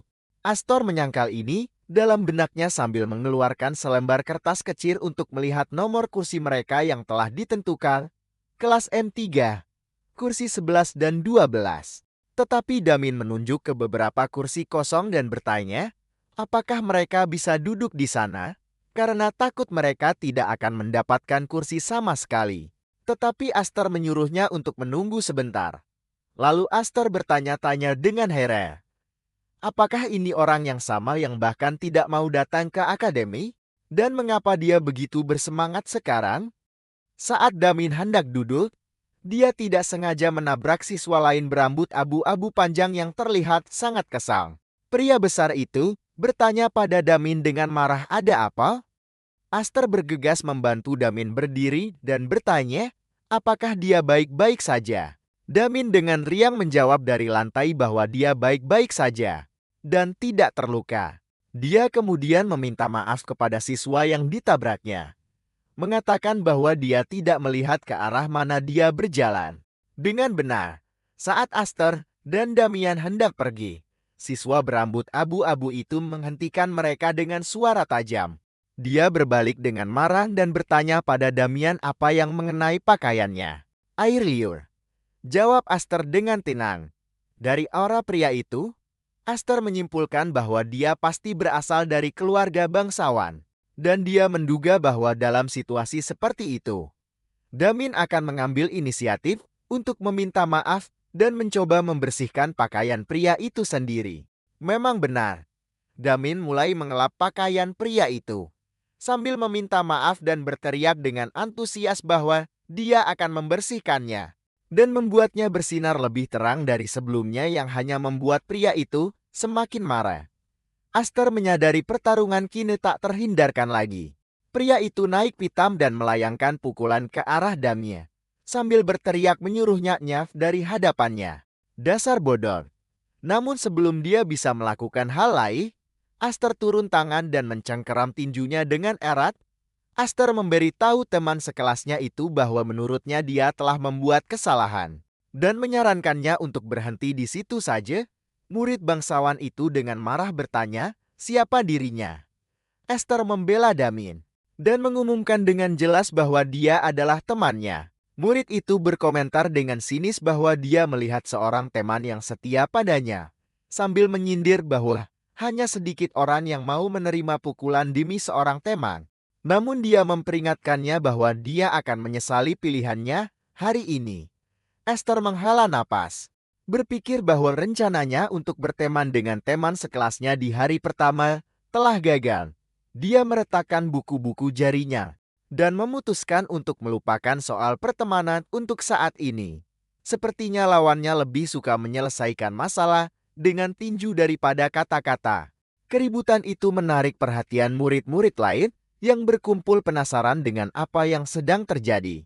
Seseorang mengenali pemuda yang lebih besar itu dan berkata kalau dia sepertinya berasal dari garis keturunan keluarga Dolan ke-6, tetapi mereka tidak mengenali yang lainnya. Para penonton mulai bertanya-tanya siapa yang akan menang, dengan sebagian besar mendukung Dolan ke-5 karena mereka dengar murid baru dari keluarga itu tahun ini, katanya luar biasa. Pada saat itu, seorang murid yang tampaknya memiliki wewenang menerobos kerumunan, memarahi mereka karena hanya diam dan menonton saat pertarungan akan dimulai. Seseorang dengan ragu bertanya, apakah mereka harus menghentikannya, tetapi murid yang berwenang itu menolaknya mentah-mentah. Sebaliknya, dia menyuruh yang lain untuk memberi jalan bagi mereka dan meminta anak laki-laki berambut abu-abu yang merupakan seorang penyihir untuk memasang penghalang di sekitar area itu.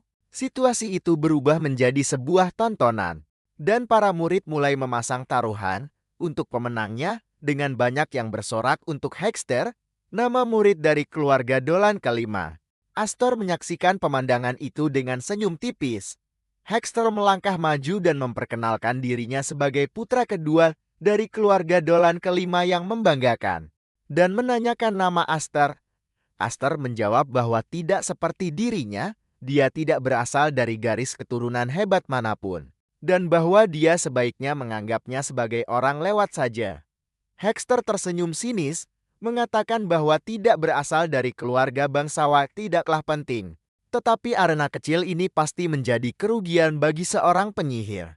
Lalu atas dasar kebaikan hati, begitu katanya, dia mengizinkan Astor untuk menyerang lebih dulu. Astor merasa seluruh situasi ini benar-benar konyol. Astor mengejek Hexter, mengatakan bahwa untuk seseorang yang benci bicara, dia ternyata banyak omong juga. Dan kemudian bertanya, apakah dia takut? Komentar ini membuat Hexter murka dan memicunya untuk menyerang, memulai pertempuran yang sengit, di mana Hexter melayangkan pukulan kuat ke arahnya.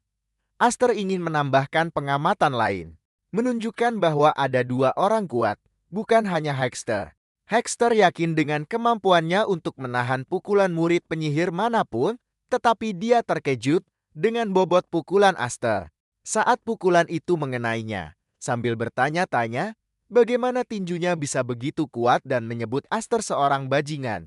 Saat Hexter mencoba mencerna kekuatan tak terduga Astor, dia dikejutkan oleh mantra penyembuhan yang dirapalkan padanya. Ternyata Daminlar yang merapalkan mantra penyembuhan itu. Tetapi dia tidak bisa mengerti mengapa Damin menyembuhkan lawan temannya. Astor bergumam bahwa keluarga bangsawan benar-benar berada di level yang berbeda. Dia memanfaatkan kelengahan Hexter dan mendaratkan satu pukulan lagi, memarahinya karena membiarkan fokusnya buyar. Hexter mendapati dirinya dalam situasi yang tidak nyata. Satu orang memukulnya dengan keras dan yang lain menyembuhkannya pada saat yang sama sementara Damin tertawa histeris. Saat dia merapal mantranya, Hexter merasakan jantungnya berdebar kencang menyebut mereka orang gila dalam benaknya dan berharap dia pingsan saja untuk mengakhiri mimpi buruk ini. Dia bertanya-tanya pada dirinya sendiri, apakah aku takut? Kerumunan mulai meneriaki Hexter menanyakan apa yang sedang dilakukannya dan menyuruhnya untuk tidak mundur. Mereka bersorak untuknya mengingatkannya bahwa dia adalah kebanggaan keluarga Dolan 5 bintang benua timur dan harapan semua ahli bela diri. Mereka menuntutnya untuk mengakhirinya dengan cepat dan tidak memperpanjang pertarungan. Dihadapkan dengan hinaan ini, Hexter meledak dalam amarah. Berteriak bagaimana bisa seorang penyihir rendahan berani meremehkannya dengan penghinaan seperti itu dan melayangkan pukulan ke arah Astor. Tapi yang lain menghindarinya. Dia mengumpulkan semua energinya dan melepaskan serangan terkuatnya, melancarkan serangan yang menyebabkan ledakan yang memekakkan telinga. Kerumunan akhirnya bersorak menyatakan bahwa inilah Hexter yang mereka kenal. Hexter merasa pukulannya mengenai sasaran secara langsung. Tapi dia bertanya-tanya dalam kebingungan, mengapa pukulan itu terasa begitu ringan, dan dalam momen yang mengejutkan dia melihat Astor terbang di udara. Aster mendarat dengan terampil di tanah lalu perlahan bangkit membersihkan pakaiannya. Hexter mengeluarkan teriakan frustrasi yang marah. Aster memperhatikannya dengan tenang saat dia menerjangnya lagi. Sambil memikirkan situasinya, dia telah menyadari bahwa Damin terus menyembuhkan Hexter. Dan dia sadar bahwa untuk mengakhiri pertarungan ini dia akan membutuhkan satu pukulan telak. Untuk membuatnya pingsan, Aster memutuskan untuk menggunakan teknik khusus yang telah dia kembangkan bersama rekan-rekannya di kehidupan masa lalunya. Teknik ini mengandalkan penarikan energi dari tabrakan partikel mana. Ini bukanlah seni bela diri maupun sihir dalam pengertian tradisional, tetapi sebuah teknik murni yang lahir dari sifat mana itu sendiri. Dia menyebut gaya ini gaya tabrakan. Aster melepaskan serangannya yang menciptakan kilatan cahaya biru yang kuat. Para penonton terkejut dengan intensitas adegan itu, bertanya-tanya dengan takjub apa yang sedang mereka lihat. Debu tebal dari serangan itu mengaburkan hasil pertarungan. Para penonton berdiri dengan antisipasi yang penuh semangat untuk hasil akhirnya. Aster mengangkat tangannya menyatakan kemenangannya, lalu meneriakkan sorakan. Aster meminta para penonton untuk mengeraskan suara mereka dan jawaban mereka datang dalam sorakan yang berturut-turut. Reaksi gembira dan gemuruh yang memenuhi tempat itu mengekspresikan kekaguman mereka pada pertarungan yang sengit dan mendebarkan ini. Mereka yang bertaruh pada Aster merayakan kemenangan. Tak terduga mereka Damin berlari ke arah Aster berteriak dengan gembira, "Kita berhasil!"